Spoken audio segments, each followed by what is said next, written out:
Hi there and welcome. I'm really glad you're here because today we're exploring something powerful, mysterious, and often misunderstood. Something that might just change how you see yourself and your own potential. There's a secret so close, so present, that it almost feels like it's hiding in plain sight. It's a force that has been feared, suppressed, and even distorted for generations. Not because it's dangerous, but because it reveals something truly extraordinary, our own divine power. This force is known by many names. Some call it Kundalini, others refer to it as the serpent fire, or simply vital energy.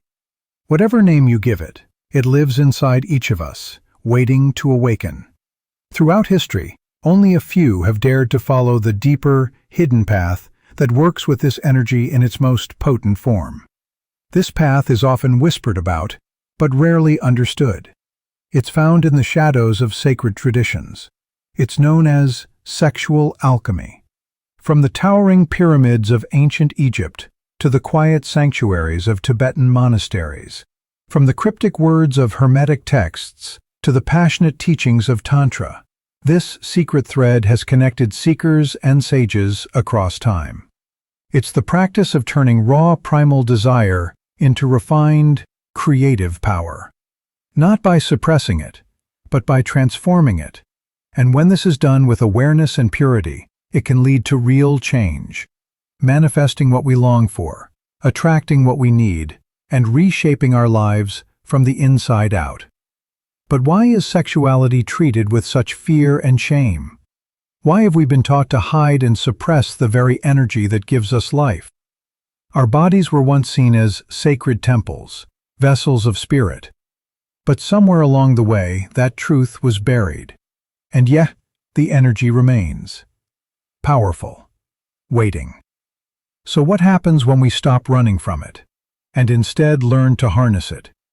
What if this inner fire could guide us toward love, deep joy, abundance, and spiritual awakening?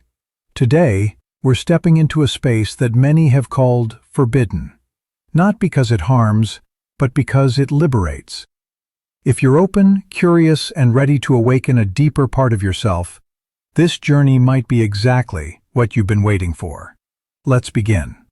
Sexuality has been considered sacred and harmful from the beginning of humanity. Fire, a symbol of living energy, passion, and creation, is taken or disputed by mortals in almost every legend. Greek mythology's Prometheus steals fire from the gods and gives it to humans. This fire was the ability to create, master, and modify reality. Also price? Eternal punishment, chained to a rock and eaten by an eagle every day? But the myth transcends punishment. It describes the gods' restriction on humans' creative force. Ancients recognized sexual energy is inner fire, the life force, not only reproduction. That's why Egyptian Isis temples, Indian tantric practices, and Greek Dionysian ceremonies never separated sexual from spiritual. The body was a temple. The sexual act symbolized the cosmic marriage of opposites. The masters always recognized sexual energy's duality. Energy may oppress or liberate, bring brief pleasure or divine rapture. In Hermeticism, the caduceus of Hermes, two serpents surrounding a staff, represents this force. The center staff depicts the spinal column where the snake fires slumber until awoken. How was this energy hidden in history? Why did holy sexuality become sinful and shameful? The implied strength of this energy is the answer. Masters of creative energy control reality according to ancient cultures. A person who controls their own fire may approach the divine without middlemen. They become temple, priest, and deity. Religious, political, and social organizations learned that to manage the masses they had to strip them of authority. Pleasure became guilt, desire sin, the body an enemy, and the fire that should climb the spine as light faded like smoke. Anastasis, or vital energy revival, was taught in Egyptian temples of Isis and Osiris. It was about unleashing dormant energy in the current body, not dead bodies. Practitioners channeled sexual energy to nourish the higher centers of awareness from the base of the spine to the crown of the skull, changing desire into vision, instinct into intuition, and pleasure into strength. Creative energy is ambiguous. It may feed or kill. Eros and Thanatos, life and death. Ancient societies associated sexuality with symbols, rituals, and mythology.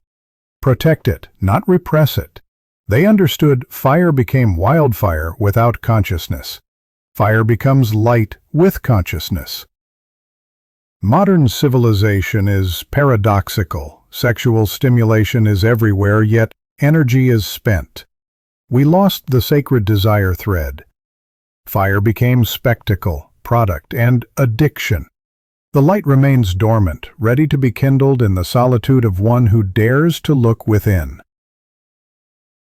That may have been the biggest heist. Men are taken from their connection to fire, not given it by the gods. Sexual alchemy restores that fire, the return to the inner garden where the masculine and feminine, sun and moon, heaven and earth meet is inside us. In that encounter, separation ends. Desire is no longer bad, body is no longer jail, fire is no longer sinful. Finally, fire liberates. If sexual energy is the fire taken from the gods in the first chapter, we enter the big labor here, turning primal fire into conscious creative energy. One must know how to use fire, not just have it. The alchemist transmuting is elevating a dense object to a subtler frequency without damaging its essence. It turns lead into gold without denying it. This involves harnessing, storing, and diverting sexual energy toward greater goals, rather than squandering, dissolving, or losing it in mindless orgasm. In his sexual energy works, Taoist scholar Mantak Chia says the body is a heavenly microcosm with energy meridians, connect organs to critical centers via particular routes. He says sexual energy may go from the genitals to the brain, from instinct to intuition, desire to understanding. No hazy spiritual metaphor, a tangible technique. It involves breath, vision, and muscle contraction.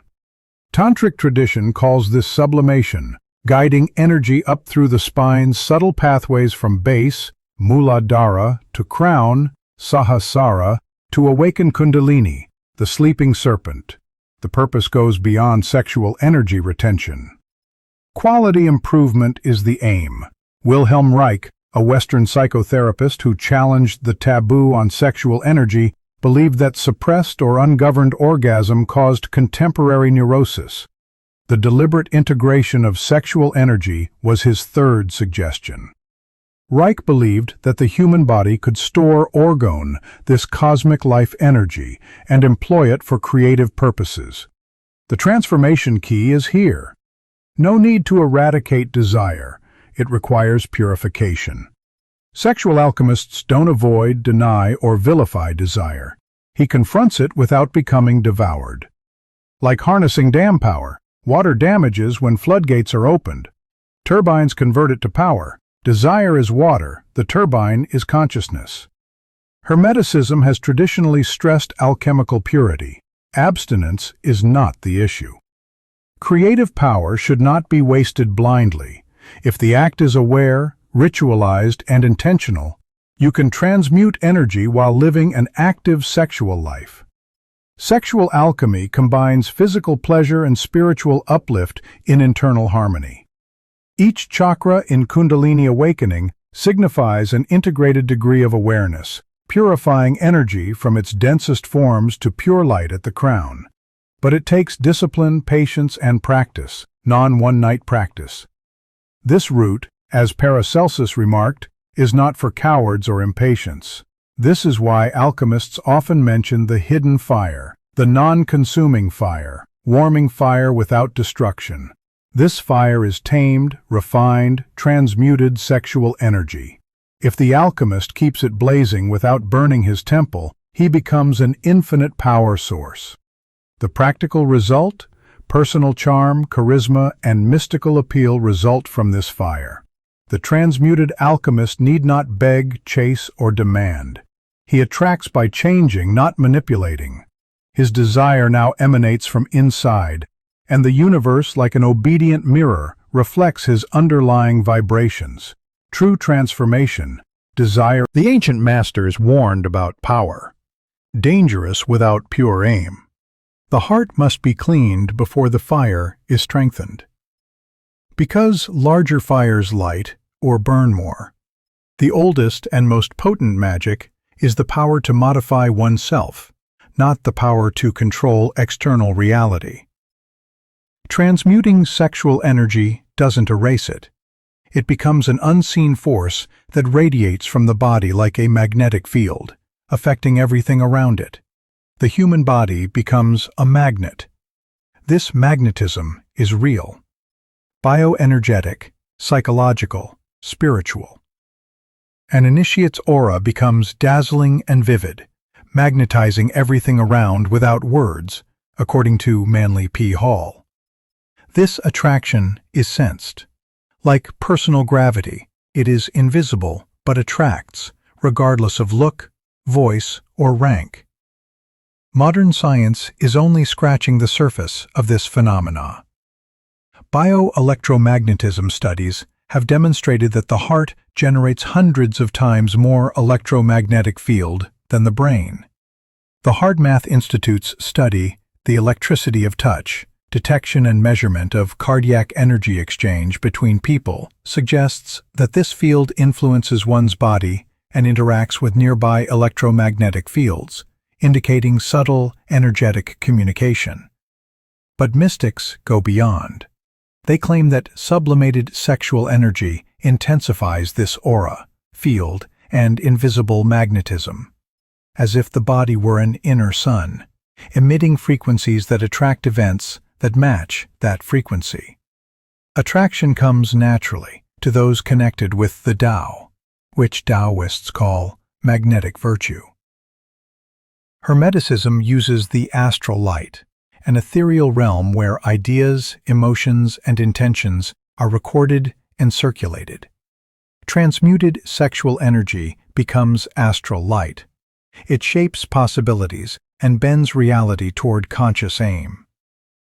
In his collective unconscious reflections, Carl Jung argued, Eros is the psychic power that unifies all things, not only the sexual drive. This force invisibly links individuals, events, and opportunities.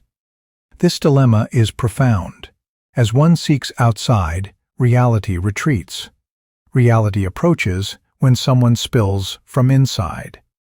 True magnetism attracts without effort, a state of being. Therefore, sexual alchemists were portrayed as intriguing, alluring, and bright, because of their thick, colorful, light energy field, not their look. This attraction was personal power. No, not in the current sense of manipulating people. Being so full, entire, and complete inside oneself reorganized the cosmos around that core. Thus, sexual alchemy attracts more than sexually. It brings abundance, synchronicities, and insights, because creative energy finds other outlets when not released. If not exhausted in bodily pleasure, it becomes. Tesla reportedly avoided sexual connections because he knew this energy was his creative fuel. Focus, inventiveness, and connection to ideas were his results. Modern sexual alchemists may be celibate. Magnetism comes from consciousness, not abstinence. Energy consumption is intentional, maintaining higher intention and awakened presence during physical pleasure. To not lose the center implies not to be entirely swept up by pleasure, acting on instinct without direction. It needs body and spirit to be present. When desire overrides consciousness, self-forgetfulness happens. When pleasure is an escape, not a gateway. when a person becomes a reactive mechanism and loses presence. The true waste, not energy itself, but its departure without goal, purpose, or knowledge. Unconscious orgasm consumes essential force without return. Conscious orgasm nurtures by elevating and reintegrating that power. Transmuting energy creates subtler vibrations. It's like tossing a stone into a lake. Ripples grow, contact coastlines, and return to center. Everything you transmit returns. In sexual alchemy, you send more than mental intent. Intention with vitality. This provides desire weight, drive, and magnetism. Thus, Tantric and Hermetic traditions warn, without heart purification, transmutation creates a tremendous magnet without direction. Sexual energy boosts everything. Shadows are amplified. Amplification occurs when light exists. Thus, invisible magnetism is a way to become what you want, not just receive it. By being, the universe reacts. Transmuted sexual energy polishes the exterior environment which reflects inner vibration, the brilliance that reveals your true self. We don't get what we want, we attract ourselves.